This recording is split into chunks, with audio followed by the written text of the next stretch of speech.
नमस्कार दोस्तों, स्वागत है आप सबका। इस वीडियो में हम पिछले वीडियो से आगे बढ़ते हैं। तो दोस्तों, पिछले वीडियो में हमने बात की थी सत्य की, और फिर हमने बात की थी उस कामना की, उस डिजायर की जिसे सत्य को जानने की इच्छा थी, और इस प्रोसेस में पूरी सृष्टि का निर्माण हुआ। तो दोस्तों, इस वीडियो में हम इस बात पे और गहरे जाएंगे, विशेषकर सृष्टि, या हम उसे वास्तविकता भी कह सकते हैं।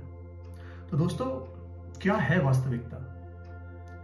दोस्तों, पहली जो चीज है जो बहुत ही स्पष्ट है कि जो साकार चीजें हैं, जो साकार वस्तुएं हैं, जो हमें दिखती हैं, वो वास्तविकता है। पर्वत एक वास्तविकता है, वृक्ष एक वास्तविकता है। जो साइंटिफिक डिस्कवरी से भले हमारे आंखों के सामने हमारे ना हो, लेकिन साइंटिफिक डिस्कवरी से हमें अलग अलग प्लैनेट्स, स्टार्स के बारे में पता चलता है, उनकी इमेज हमारे पास आती है, वो भी वास्तविकता है। तो दोस्तों, ये जरूरी नहीं कि चीज हम देख रहे हों, लेकिन जो भी चीज सृष्टि में है, जिसका बोध हमें है, वो हमारे लिए वास्तविकता है दोस्तों। और वास्तविकता को बस हम उन चीजों तक सीमित नहीं कर सकते जिनका हम बोध कर पाते हैं, या तो उनका इमेज देखकर, उनका फोटोग्राफ देखकर, या तो उनको अपने समक्ष देखकर, या उनके बारे में जानकारी रखकर। वास्तविकता दोस्तों वो भी है जो हमारे विचारों से आता है। हम विचारों में सुख या दुख महसूस करते हैं, पीड़ा महसूस करते हैं। तो क्या हम कह सकते हैं कि वो वास्तविकता नहीं है क्योंकि वो हमें दिखाई नहीं दे रहा? थियोरेटिकली हम ये कह सकते हैं, हम ये खुद को समझा सकते हैं कि अरे ये वास्तविक तो नहीं है, तो बस मेरे दिमाग में हो रहा है। लेकिन दोस्तों, अगर वो हमारे दिमाग में हो रहा है तो वो एक फिजिकल प्रोसेस है। हमने बात भी किया कि वो जो थॉट है वो फिजिकल प्रोसेस है, तो वो भी वास्तविक ही है। बस अंतर सिर्फ इतना है कि वो सामने हमें दिखाई नहीं दे रहा, लेकिन हम उसकी वास्तविकता को तो इग्नोर नहीं कर सकते, उसकी वास्तविकता को नकार नहीं सकते। दोस्तों, इसी चीज को दूसरे ढंग से देखना चाहें तो हम में से ज्यादातर लोग धार्मिक लोग हैं। हम अलग अलग हम देवी देवताओं को मानते हैं, ईश्वर को अपने ढंग से मानते हैं। तो दोस्तों, हम में से शायद ही कोई ये क्लेम कर पाए कि हमने सामने से ईश्वर को देखा है। क्या हमने सामने से श्री कृष्ण को देखा है? लेकिन दोस्तों, ये जो धार्मिकता है, ये जो भावना है, ये इतनी अंदर है हमारे अंदर कि ये हमारे पूरे जीवन को परिभाषित करती है। हम में से बहुत लोग जीवन में वो सारी चीजें अपनाना चाहते हैं जो हमारी धार्मिकता हमें बताती है, और वो भी विचार से ही आए हैं, वो भी हमारे समक्ष कुछ भी नहीं हुआ। कोई भी धार्मिक ग्रंथ जिस समय में लिखा गया, उस समय में हम में से कोई भी नहीं था, लेकिन फिर भी वो हमारे लिए जीवंत है। तो उनको भी हम अवास्तविक नहीं कह सकते, वो भी वास्तविक है। और दोस्तों, वास्तविकता को जब हम इस ढंग से देखें तो हम पाते हैं कि वास्तविकता ना सिर्फ वो ऑब्जेक्टिव रियलिटी है जो हमें दिखता है, बल्कि वो सारे हमारे विचार, अच्छे बुरे, ये सब वास्तविकता के ही अंदर है। और इसी वास्तविकता में ऐसी भी चीजें हैं जो ऑर्डर में है, जो हमने कहा कि जो हमने पिछले वीडियो में भी बात की थी कि इस ऑर्डर की वजह से हमें साइंटिफिक डिस्कवरीज, टेक्नोलॉजी मिलता है, और इसी में डिसऑर्डर भी है, जहां पे हिंसा है, द्वेष है, और तमाम तरह की नकारात्मक भावनाएं हैं। लेकिन दोस्तों, ये सब वास्तविकता है। हम किसी भी स्थिति में इस वास्तविकता को इग्नोर नहीं कर सकते। अगर मैं ये सोच लूं कि भाई मैं नकारात्मक भावनाओं से दूर रहूंगा, तो इस पे हम काफी बात पहले ही कर चुके हैं दोस्तों। नकारात्मक भावनाओं से दूर रहने की बात भी जब आती है, तो उससे नकारात्मक भावना झुठलाई नहीं जा सकती, वो फिर भी वास्तविक रहती है, और वो कभी भी आ सकती है। अगर वो वास्तविक नहीं होती तो हम अभी तक उससे मुक्त हो गए होते। तो दोस्तों, उसे भी हमें वास्तविक ही मानना पड़ेगा। तो दोस्तों, वास्तविकता को इस ढंग से समझने के बाद अब दूसरी बात समझते हैं कि ये जो वास्तविक है, ये सारी वास्तविकता एक दूसरे से कनेक्टेड है, एक दूसरे से जुड़ी हुई है। क्योंकि जो हमने पिछले वीडियो में भी बात की थी, फिजिकल लॉस चाहिए, कंडीशंस चाहिए, कुछ स्थितियां चाहिए किसी भी वास्तविकता को प्रकट होने के लिए। अब अगर ये टेबल एक वास्तविकता है, वृक्ष एक वास्तविकता है, पृथ्वी एक वास्तविकता है, पर्वत एक वास्तविकता है, तो ये सब वास्तविकता इसीलिए है क्योंकि एक पर्टिकुलर टेम्परेचर या प्रेशर का कंडीशन है, कुछ फिजिकल कंडीशंस हैं, फिजिकल लॉज हैं जिनके आधार पर वो प्रकट हो पाए और वो बन पाए।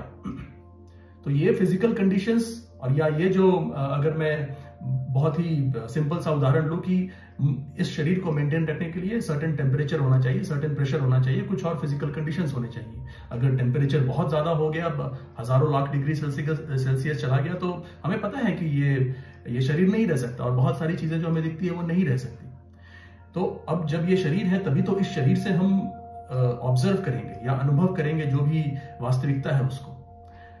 तो दोस्तों इसी एक कॉमन सेट ऑफ कंडीशंस से, इस कॉमन जो सामान्य कंडीशंस हैं, फिजिक्स के लॉज हैं, वो पूरी वास्तविकता को जोड़े रखते हैं। अगर वो लॉज, वो कंडीशंस ना हो तो वास्तविकता भी नहीं है दोस्तों। तो दोस्तों इससे हम ये समझ सकते हैं कि वास्तविकता इंटरकनेक्टेड है। ये फिजिकल कंडीशंस के थ्रू ये इंटरकनेक्टेड है पूरी वास्तविकता में। और ये पक्ष इस डायलॉग में डेविड बोम ने दिया था और मुझे लगा कि ये अच्छा है, ये सामने रखा जाए कि न सिर्फ वास्तविकता है बल्कि वास्तविकता इंटरकनेक्टेड है। अब दोस्तों वास्तविकता में यहां तक आने के बाद अब हमें बात करनी चाहिए कि चेतना क्या है। तो दोस्तों चेतना को तरह तरह से समझाया गया है, और कई बार जब हम चेतना को कुछ अलग ही मान लेते हैं, कुछ ईश्वर मान लेते हैं या एक अलग एजेंसी मान लेते हैं, तो फिर उसके बारे में सिर्फ हम धारणाएं बना सकते हैं, उसको समझने का प्रयास नहीं कर सकते। तो दोस्तों समझने का प्रयास करते हैं कि चेतना है क्या। हम अनुभव करते हैं, हमने बात किया, कुछ अनुभव हम इस लाइफ टाइम में करेंगे, इस जीवन काल में करेंगे, और कुछ ऐसी चीजें हैं जो हमारे शरीर के कण कण में भरी हैं। वो जरूरी नहीं कि हम इस लाइफ टाइम में ही, इस जीवन में ही अनुभव करें। जैसे कि बच्चा जब जन्म लेता है तो उसे नहीं पता कि भूख क्या है, प्यास क्या है, उसे कुछ नहीं पता, लेकिन उसे कुछ महसूस होता है जब वो रोता है, और जब उसे दूध दे दिया जाए, उसे भोजन दे दिया जाए तो चुप हो जाता है। तो हालांकि वो बच्चा अभी अभी आया है इस सृष्टि में, उसे कुछ भी पता नहीं है इस वास्तविकता के बारे में, लेकिन उसके अंदर एक इनहेरेंट मेमोरी है, एक कुछ तो है जो उसे रोने पर मजबूर करती है और कुछ दिलाने पर उसे चुप करा देती है। तो दोस्तों इसे ही हम सबकॉन्शियस भी कहते हैं। सबकॉन्शियस लेवल पे चीजें होती हैं जो, या हम उसे अवचेतन अवस्था कर लें, और ये बेसिकली हमारे हम जिन चीजों से बने हैं, जिन सेल्स से बने हैं, जिन पार्टिकल्स से बने हैं, उन पार्टिकल्स में ये मेमोरी है। अब जो जेनेटिक इंटेग्रिटी है, मानव से मानव ही जन्म लेते हैं, मानव से पेड़ नहीं जन्म लेंगे या पेड़ से मानव जन्म नहीं लेगा। तो जो सीड है वो सीड में भी एक मेमोरी है, वो सीड में भी अपनी एक इंटेग्रिटी है। तो ये सारे जो सबकॉन्शियस लेवल पर या अवचेतन अवस्था में भी जो इंफॉर्मेशन है वो भी है, और साथ में वर्तमान लाइफ टाइम में हम अलग अलग तरह के अनुभव करते हैं, अलग अलग चीजों के बारे में जानते हैं, और वो इंफॉर्मेशन ऐड होती जाती है। तो दोस्तों ना सिर्फ एक सबकॉन्शियस इंफॉर्मेशन है जो शायद इवोल्यूशन के जरिए हमारे बीइंग का, हमारा हिस्सा बन चुकी है, जो शायद हमें बोध ना हो, लेकिन वो है, जो हमने उदाहरण से समझा कि भूख और प्यास बड़ी ही स्वाभाविक सी चीजें हैं, और इनका अनुभव बड़ा ही स्वाभाविक है। या जो भय है, जैसे कि हमने उदाहरण भी दिया था कि अगर किसी चीजों से भय है तो शायद हमारे पूर्वज जानवरों से भागते थे, इसीलिए आज भी ज्यादातर हम में से लोग जो ट्रेंड नहीं है वो जानवरों से घबराएंगे। तो दोस्तों ये इंफॉर्मेशन भी प्रिजर्व रहती है, ये इंफॉर्मेशन कहीं नहीं जाती, और ये साइंटिस्ट भी कहते हैं कि इंफॉर्मेशन अपने आप में खोती नहीं, इंफॉर्मेशन को आप डिस्ट्रॉय नहीं कर सकते, इंफॉर्मेशन मेंटेन रहती है, और इसी इंफॉर्मेशन में हम नया नॉलेज ऐड करते रहते हैं हमारे अलग अलग लाइफ टाइम्स में।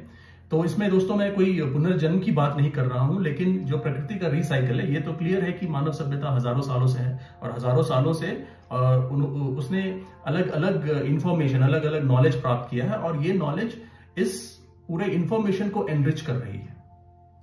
तो दोस्तों ये जो पूरी वास्तविकता का हमें बोध है, इसी नॉलेज से आ रहा है, इसी इंफॉर्मेशन से आ रहा है, इसी सबकॉन्शियस और कॉन्शियस, इसी अवचेतन और चेतन अवस्था से आ रहा है।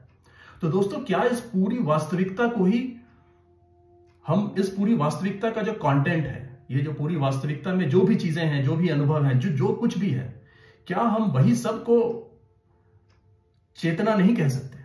नहीं तो चेतना और है क्या दोस्तों? आप उसमें अगर सब कुछ डाल लें, सारे चेतन अवस्था के सारे कंटेंट्स डाल लें, जो विचार, जो अनुभव, जो फिजिकल या नॉन फिजिकल चीजें हैं, या नॉन फिजिकल चीजें मैं कह रहा हूं तो शायद हमारे सोच विचार वो भी फिजिकल हैं, लेकिन शायद उस रूप में फिजिकल नहीं है जो हमें दिखाई दे। जरूरी नहीं दोस्तों फिजिकल सिर्फ वो हो जो हमें दिखाई दे, बहुत सूक्ष्म पार्टिकल्स भी हैं जो हमें नहीं दिखाई देते। तो ये जो पूरी वास्तविकता का जो इंफॉर्मेशन है वो पूरा उसके कंटेंट के साथ ही एक चेतना है दोस्तों। इसके बाहर चेतना क्या है? अगर हम इस शरीर में नहीं आते, हमें किसी ने बताया नहीं होता कि ईश्वर क्या है, भगवान क्या है, तो क्या हम उनके बारे में जानते? हम ये कह सकते हैं कि शायद जानवरों के लिए ईश्वर जैसा कोई कॉन्सेप्ट नहीं है उनके पर्सपेक्टिव से, लेकिन हमारे पर्सपेक्टिव में है। तो भले ही हम कहें कि चेतना ईश्वर है, लेकिन वो ईश्वर भी इस मस्तिष्क का ही जन्म है। मैं माफ करेंगे अगर ऐसा लगे कि मैं ईश्वर को नकार रहा हूं, मैं ईश्वर को नकार नहीं रहा हूं, मैं बस इंक्वायरी कर रहा हूं जिद्दू कृष्णमूर्ति के इन डायलॉग्स के जरिए। तो ये कॉन्सेप्ट्स आए तो दिमाग से ही हैं, और दिमाग भी, ब्रेन भी एक फिजिकल चीज है। तो दोस्तों ये जो पूरी वास्तविकता है, अगर हम इंक्वायरी के जरिए पहुंचे तो ये चेतना ही है, और चेतना ही वास्तविकता है। तो दोस्तों इससे अगर हम आगे बढ़े इस समझ के बाद कि चेतना ही वास्तविकता है और वास्तविकता के सारे कंटेंट ही चेतना है, तो फिर होता क्या है दोस्तों? जो मैं कहूं कि फिर जब ये सारी चीजें चेतना है और हमने बात की कि ये सत्य के अनुभव के लिए है, फिर ये कॉन्फ्लिक्ट, ये कॉन्ट्राडिक्शन, ये डिसऑर्डर क्यों है दोस्तों? इसके बारे में भी हमने बात की पिछले वीडियो में कि ये डिसऑर्डर क्यों है। क्योंकि जो नॉलेज है, जो वास्तविकता का जो बोध है, वो बोध लिमिटेड है, उसमें निरंतर एडिशन की जरूरत है, और वो लगभग कभी खत्म ना होने जैसा प्रोसेस। हम ये तो नहीं कह सकते कि कभी कोई एक ऐसा समय आएगा जब हम कहेंगे हम सब जान गए। ये जो नॉलेज है वो इंक्रीमेंटल प्रोसेस है, वो कहीं पे जाकर रुक नहीं जाएगा।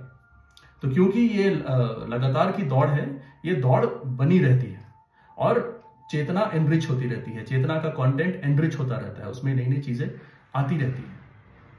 लेकिन दोस्तों कहीं ना कहीं जब ये चेतना खुद को देखती है, जब ये चेतना खुद को देखती है, तो जो वास्तविकता है उस वास्तविकता से खुद को अलग कर लेती है। शायद इसीलिए हम चेतना को कुछ और समझते हैं। हम सबके अनुभव में चेतना कुछ और है, शायद ईश्वर है या कोई एक्सटर्नल एजेंसी है। तो जब चेतना खुद को देख रही है, या ऐसे मान ले हम खुद को देख रहे हैं, तो जो ऑब्जेक्टिव रियलिटी है उसको उस चेतना से हम अलग कर देते हैं। या हम ऐसा कहें कि चेतना जब खुद को देख रही है, तो जो रियलिटी है, जो कि चेतना ही है, जो वास्तविकता जो है, जो चेतना ही है, चेतना उसे खुद से अलग समझ लेती है, या हम उससे खुद से अलग समझ लेते हैं। जबकि हम इस इंक्वायरी के जरिए पहुंचे कि ये सब कुछ चेतना ही है, लेकिन चेतना ने वास्तविक या सृष्टि को खुद से अलग समझ लिया। अब जब उसने भौतिकता को या सृष्टि को या जो वास्तविकता है, रियलिटी को खुद से अलग समझा, तो उसमें उसने मॉडिफिकेशन करना चाहा। क्यों? क्योंकि जैसा कि हमने कहा कि नॉलेज का कोई लिमिट नहीं, वो लगातार नॉलेज को बढ़ाना चाहेगी, अपने बोध को बढ़ाना चाहेगी, वास्तविकता को ज्ञान को बढ़ाना चाहेगी। तो इस क्रम में दोस्तों एनर्जी इन्वॉल्व है, क्योंकि अगर आपको चीजें और ग्रहण करनी है, लगातार मोशन में रहना है, टाइम में रहना है, तो एनर्जी चाहिए दोस्तों। तो ये जो पूरी वास्तविकता है, इसकी अपनी एक एनर्जी है, और इस एनर्जी को ही हमने डिजायर की एनर्जी कहा था, या कामना का एनर्जी कहा था, या हमने पुराणों के दृष्टिकोण से शक्ति कहा था। तो ये जो वास्तविकता का अपना एनर्जी है, उसे हम डिजायर का एनर्जी कह लें दोस्तों। तो दोस्तों वास्तविकता के इस स्ट्रक्चर को समझने के बाद अब हम आते हैं कि फिर सत्य क्या हुआ। तो दोस्तों अलग अलग ढंग से इसे फिलॉसफीज में या धार्मिक ग्रंथों में समझाया गया है।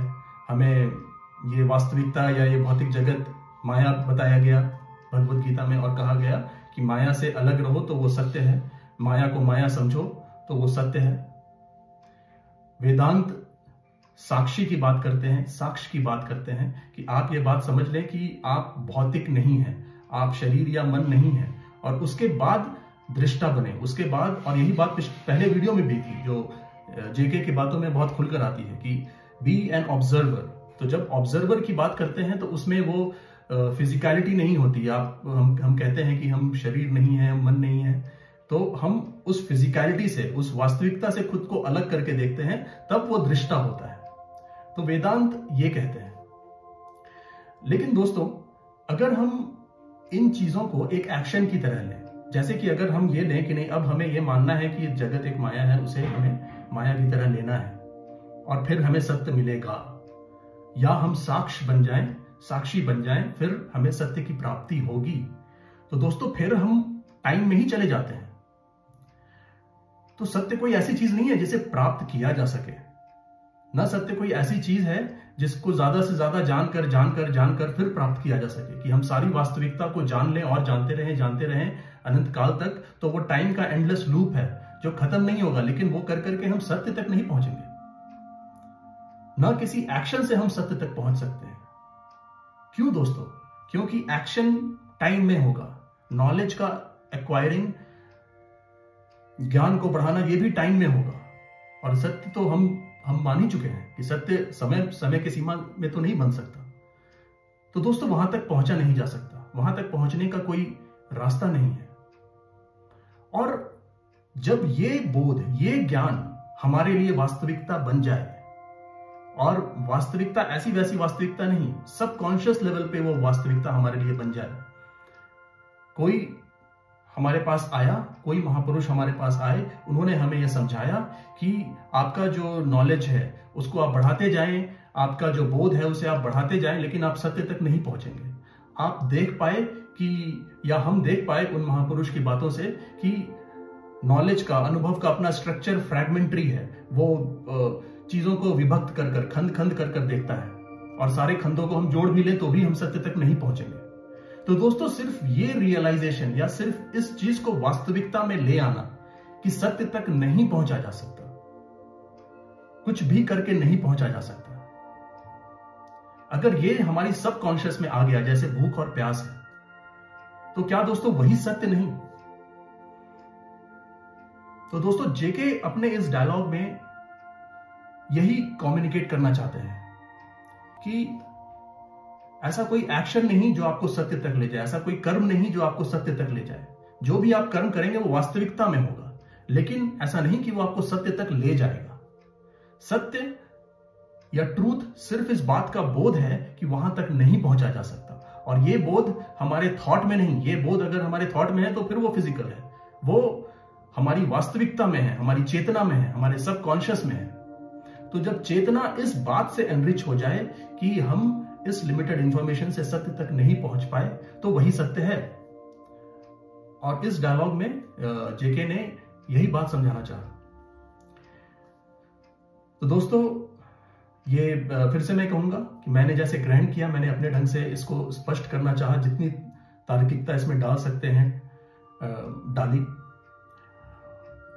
और दोस्तों कुछ चीजों को जब हम बड़े तार्किक दृष्टिकोण से देखते हैं तो उसमें शायद वो रस नहीं रहता। भक्ति में अपना रस है, जब आप भक्ति से चेतना को और ईश्वर को देखते हैं तो उसमें एक अलग सी अनुभूति है। लेकिन ये जो इंक्वायरी का प्रोसेस है, या जो अगर आप इसे ज्ञान योग का प्रोसेस कहें, तो ये ड्राई लगता है। लेकिन मेरे हिसाब से दोस्तों हमारे समय में जब वो भक्ति रस से ज्यादातर लोग वंचित हैं, और जहां भक्ति है भी हम सब जानते हैं कि उसका क्या रूप है। वो निरंतर वाली भक्ति नहीं है कि आप भक्ति में हैं तो आप हमेशा ही आनंद में रहेंगे, लेकिन उस आनंद अनुभूति में हम हमेशा नहीं रहते। तो जो सबसे स्पष्ट तरीका हमारे पास है मेरे नजरिए से, वो इंक्वायरी का ही है।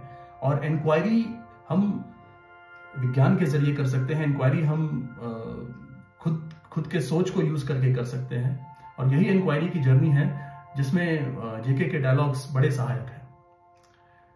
तो दोस्तों इसके आगे हम इस चर्चा को और आगे बढ़ाएंगे अगले डायलॉग्स में। जैसे इस डायलॉग में सत्य, माफ कीजिएगा, वास्तविकता के बारे में हमने काफी बात की। वास्तविकता जो भगवत गीता में माया कहा गया, और शायद अलग अलग धर्मों में उसे अलग अलग कहा गया। इस वास्तविकता में वास्तविक चीजें भी हैं, इल्यूजन्स भी हैं, जो हम धारणाएं बना लेते हैं सही या गलत, वो सब वास्तविकता ही है दोस्तों। हमने वास्तविकता की काफी बात की। अगले वीडियो में हम सत्य की बात करेंगे, ट्रूथ की बात करेंगे। नमस्कार दोस्तों।